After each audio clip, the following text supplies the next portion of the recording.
Hey, good morning, everybody. It's Tuesday. Usually do a show on Monday or something, but at least I used to before we shut everything down. We shut the 3D printing down. I shut everything down, including YouTube channel even, and just tried to get nothing but moved. And that turned into a disaster. The first move, the first buyer, the first buyer was, we're going to just call him what he is. Yeah, he was a jerk. Yeah, and he kept coming back and trying to renegotiate the deal over and over and over again, right till the last minute.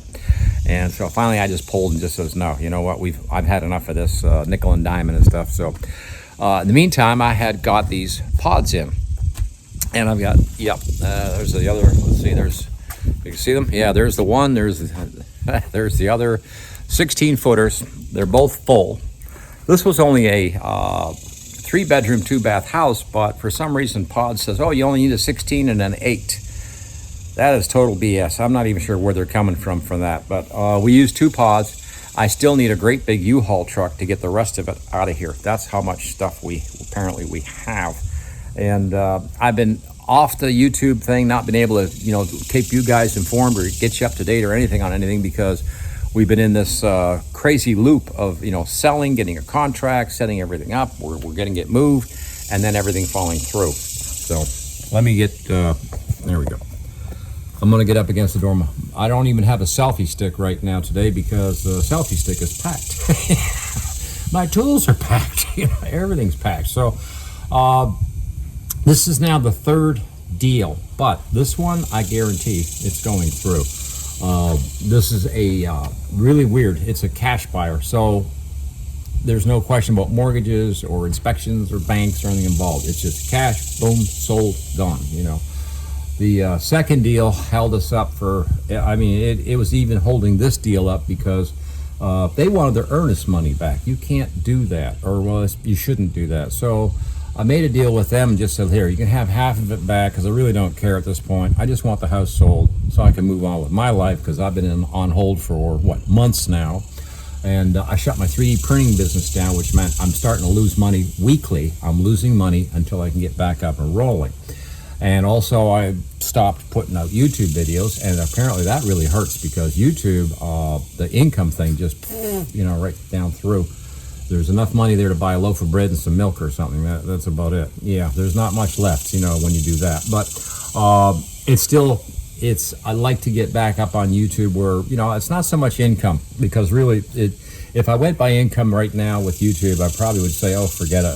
We're never making a video again. There's no point, it doesn't pay, But the 3D printing thing was really a nice income, and I was really enjoying it. And it was like all of a sudden that came to a stop with this so-called moving thing, and the moving has been so disruptive. And like I said, everything I've got is in these crazy pods. I have almost no furniture in the house.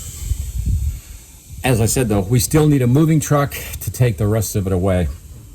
And I gave away almost all the 3D printers except for 4 of them, the 4 main ones that I really need for production to get started again. So I've kept those machines, and hopefully we'll be able to reuse them again. I'm also thinking once we get relocated and get everything back up and running, I'm going to probably go shop and see about buying another 3D printer.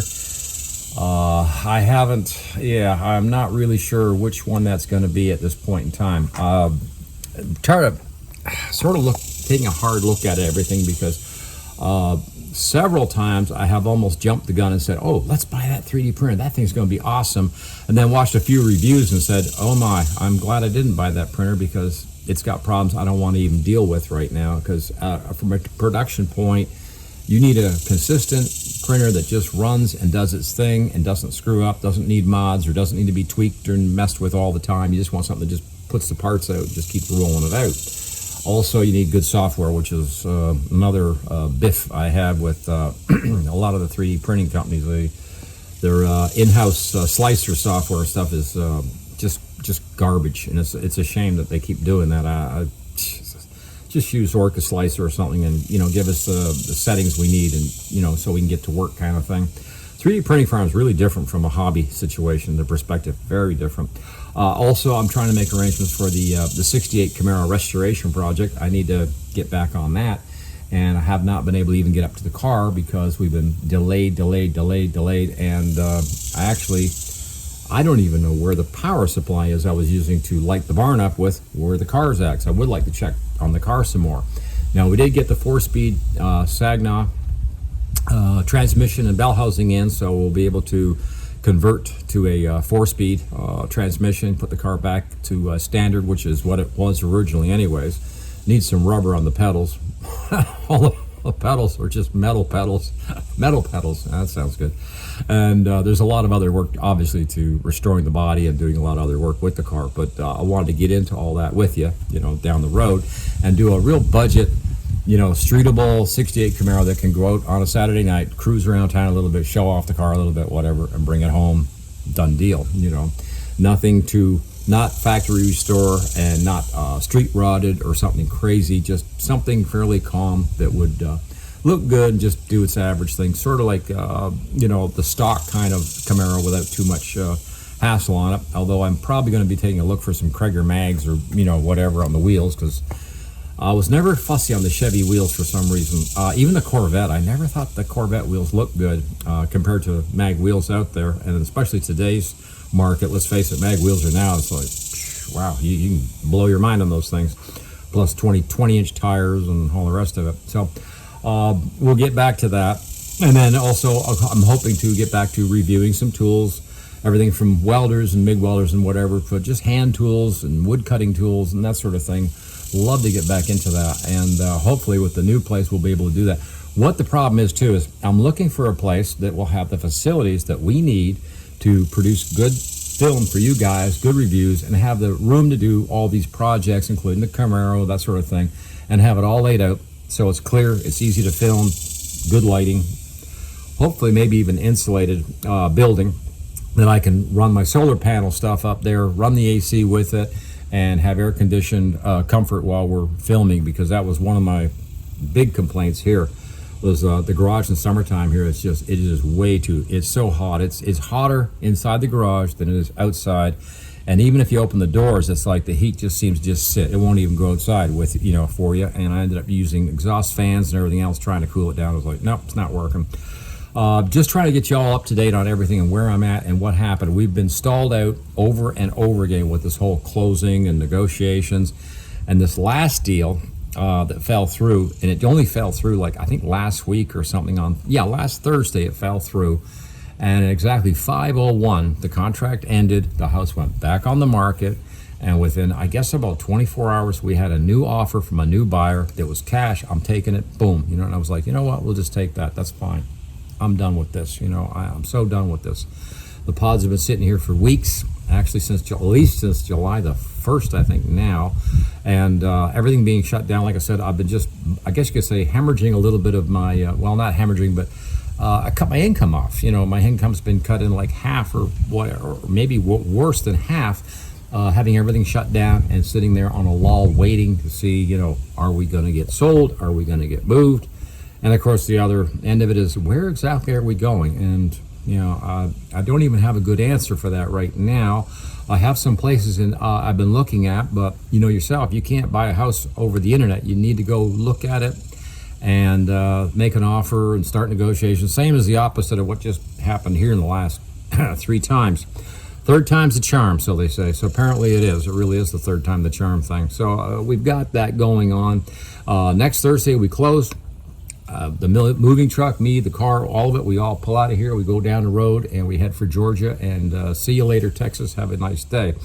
So that's going to be, I'm kind of looking forward to that moment when we know we're done with this, we're out of here kind of thing. The dog is not going to like the road trip, but oh well. Yeah, she don't like it in the car, so you can imagine in a moving truck, she's really not going to be too happy with me. But she'll survive it just fine. And once we get relocated, I'll get you another video up, I guess, while we're shopping for a house, or maybe take you to the house that we're shopping and looking at, or whatever. But I'm looking for a home, not that much different than what I've got here, but hopefully it has a decent workshop and 2-car garage, and maybe and a carport. If it doesn't have a carport, I'm going to be very disappointed. One thing in the South, if you live in the South and you don't have a carport, you're crazy. You are crazier than a bed bug, because I'll tell you right now, a carport keeps the car so cool, keeps the paint job on the car a lot better. Yeah, it's It really, I hate leaving the car when I'm shopping even, like come back out, the interior of the car is like 140 degrees. It's like, oh, it's only been sitting for an hour or whatever. So yeah, it's not pretty. And once you get the car back home, it's under the carport. It seems like the interior just sort of cools down. And when you first go to use the car in the summertime here in Houston, we're near Houston, Texas. If you're under a carport, the car is so much cooler inside. It's almost like the air conditioning's been on in the car or something. And you start up, and it doesn't take much to cool the car off at that point, and you can go for your ride to, you know, wherever it is you're going, kind of thing. So it's a huge difference. Georgia's a little different. Georgia cools down a lot at night, which doesn't happen here. Yeah, overnight temperatures here, it seems like, you know, if it's 93 in the day, it'll be 90 overnight or something. It doesn't seem to lose the heat much, and the humidity stays. Right now, believe me, I feel humidity here right now, and it's pretty raunchy. And it was like Georgia, at least it used to cool down and drop into like the 70s or something like that. And this Georgia's southern, of course, near the. I think the Atlantic Ocean has a lot to do with helps to kind of, you know, breeze in and cool down a little bit too. And you just seem like it was hot, but it wasn't as humid. It's just a very different situation there. So it was, I'm sort of looking forward to getting back to that little bit cool down thing from Houston, Texas. God almighty, it's too hot here, you know.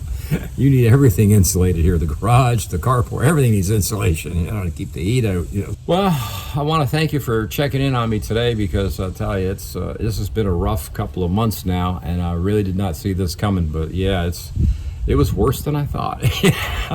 But hopefully we're going to get moved, and we'll get back to some YouTube videos and 3D productions and restoring our Camaros and tool reviews and whatever, and drinking some nice, fresh, hot coffee somewhere. Oh yes, where it's not, the weather isn't as hot as the coffee is in my cup.